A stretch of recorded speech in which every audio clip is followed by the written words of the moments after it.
కళ్ళు కైపెక్కించే పోకళ్ళు కాటేస్తే కాదంటానా ఇప్పుడైనా వయసేమైనా సొగసేమైనా మరపించే మనసేమైనా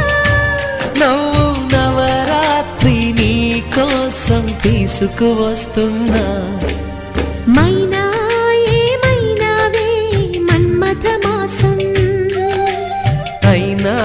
ఎంతైనా ఇది మెత్తని మోసం